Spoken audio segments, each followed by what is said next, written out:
Donnarumma made 10 saves tonight. 10. He threw his body in front of everything Bosnia could throw at him. Headers, long range efforts, close range scrambles. He kept Italy alive for 120 minutes and then he stood on his own goal line and watched two of his teammates miss their penalties. Four-time World Cup champion eliminated again. Italy have just failed to qualify for the 2026 World Cup. That's the one that is going to be hosted in United States, Canada, and Mexico this year. They missed Russia 2018, they missed Qatar 2022, and now they have missed the third in a row. And now they have become the first former World Cup winners in history to do that. Let that sink in. A country that has won the World Cup four times: 1932, 1938, 1982, and 2006. And they can't even get through the qualifiers. And tonight's loss came in the playoff final in Zenica against Bosnia. A 1-1 draw after extra time and a 4-1 penalty shootout defeat. And the story of this match is one red card, one heroic goalkeeper, and a nation that simply doesn't know how to fix itself. To understand how Italy got here, you need to understand the pattern. In 2017, they lost to Sweden in the playoffs and missed Russia 2018. That was supposed to be the wake-up call. 4 years later, they actually won the Euro Cup in 2020,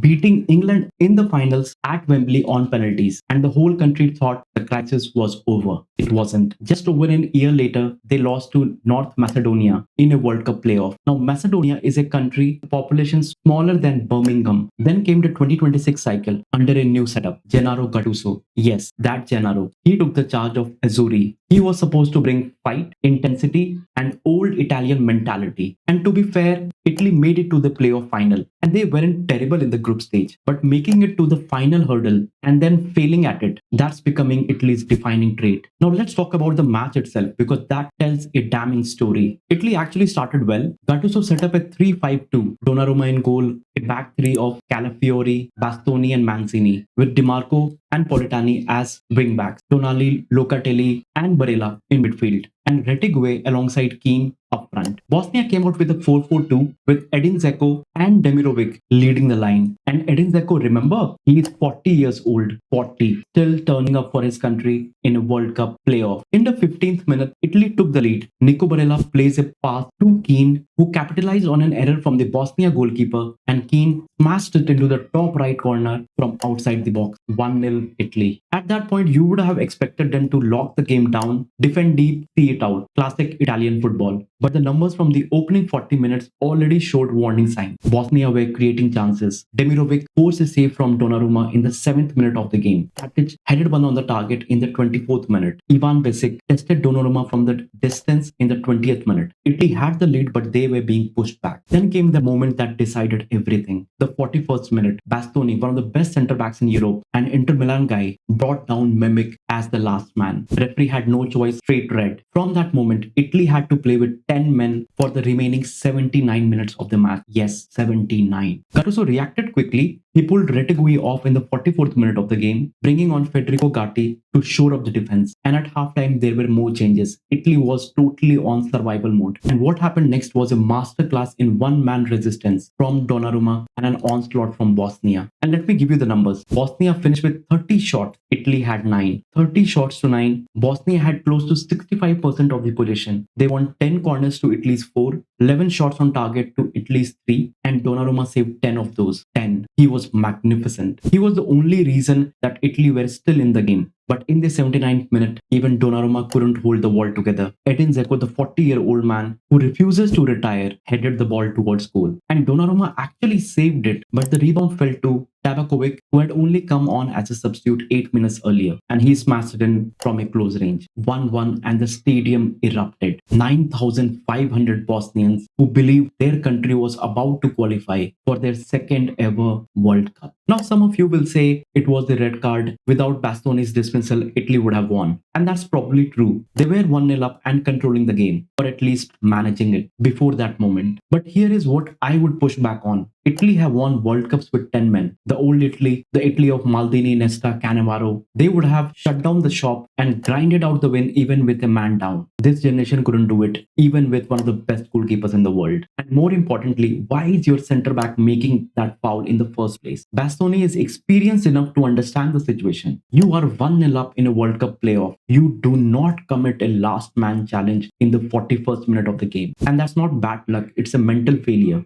Extra time came and went, and Bosnia kept pressing. Italy kept surviving. Donnarumma saved, Gatti blocked, and Mancini cleared. But Italy created almost nothing. Pio Esposito, who came on for Kean, forced one save from the keeper in the 106th minute of the game. And that was about it. Italy were a shell. Then the penalties. And this is where it truly fell apart. Bosnia's Benjamin stepped up first and scored. Italy's Pio Esposito, a 21-year-old, making his first major appearance, skied his penalty over the bar. Tabakovic scored for Bosnia. Tonali scored for Italy. And then Kerim made it 3-1 Bosnia. And then Bryan, a 32-year-old veteran who was supposed to bring experience, hits the crossbar. And Esmir from Bosnia finishes it off. 4-1 Bosnia, done. Let me be blunt. Italy are not unlucky. They are not victim of circumstances. This is a systematic failure. 3 World Cup qualifying campaigns, 3 eliminations. The talent is there. Donnarumma, Barella, Calafiori, Tonali. But collectively, it is broken. There is no identity. There is no resilience under pressure. No plan B when things go wrong. Gattuso was supposed to bring the old Italian fire. Instead, his team crumbled the same way Mancini did, the same way Venturas did. Bosnia, meanwhile, are going to the World Cup for only the second time in their history. Their first appearance was in 2014 in Brazil. Now they will be in Group B alongside co-hosts Canada, Qatar, and Switzerland. And honestly, after this performance, 65% possession, 30 shots, 4 out of 4 from the spot, they won't just be there to make up for the numbers. Zeko might retire after the tournament, and what a send-off that will be. For Italy, the questions are existential. Do they sack Gattuso? Who even replaces him? Is the problem the manager, or is the problem deeper at federation level, at youth development level, at a culture level? Because when you miss 3 World Cup in a row, that's not one bad night. That's something that has gone wrong in the root. And right now, nobody in Italian football has an answer for it. So here is what I want to know from you. Is this the biggest embarrassment in Italian football history? Bigger than the 2014 group stage exit? Bigger than losing to North Macedonia? Because for me, this tops everything. Missing 3 World Cups, a 4-time champion, there is no precedent for this. Drop your answer in the comments. If you have made it this far, don't forget to like, share, and subscribe, as it helps your brother and the channel grow. And I would love to hear what you thought about this game. And I will see you in the next one.